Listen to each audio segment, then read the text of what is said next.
महाराष्ट्र में एनडीए गठबंधन में तनाव इतना बढ़ गया है कि कभी भी बीजेपी को बड़ा झटका लगना तय माना जा रहा है। शिंदे गुट की नाराजगी खत्म हुई नहीं कि बीजेपी ने अजित गुट को भी नाराज कर दिया है।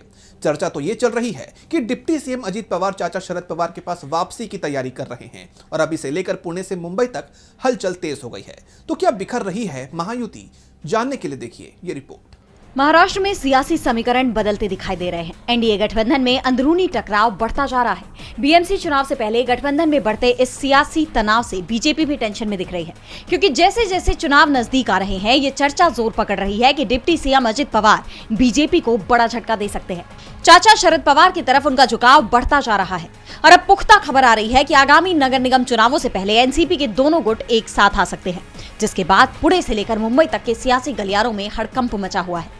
मराठी मीडिया की एक रिपोर्ट के मुताबिक अजित पवार के राज्य जनरल सेक्रेटरी दत्तात्रेय धनकावड़े ने बड़ा दावा किया है। उन्होंने कहा कि एनसीपी के दोनों गुटों के विलय को लेकर गुप्त बैठकें पूरी हो चुकी है। दोनों राष्ट्रवादी एक साथ आ गए हैं। जल्द ही एक सार्वजनिक घोषणा की जाएगी। दोनों राष्ट्रवादी अगले 2 दिनों में एक साथ आएंगे। तुतारी यानी शरद गुट के उम्मीदवार घड़ी पर चुनाव लड़ेंगे।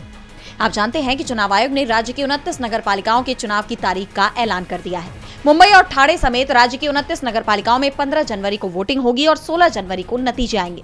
ऐसे में सभी राजनीतिक पार्टियां अपनी अपनी तैयारियों में जुटी हुई हैं और इस बीच चाचा भतीजा भी एक साथ आने की कवायद में जुट गए हैं। पुणे और पिंपरी चिंचवाड़ में अजित पवार की एनसीपी की अच्छी पकड़ है। ऐसे में अगर दोनों पार्टियां यहां मिलकर चुनाव लड़ेंगी तो कई सीटों पर उनकी जीत तय है। धनकावड़े के इस दावे ने महाराष्ट्र की सियासत में बवाल मचा दिया है।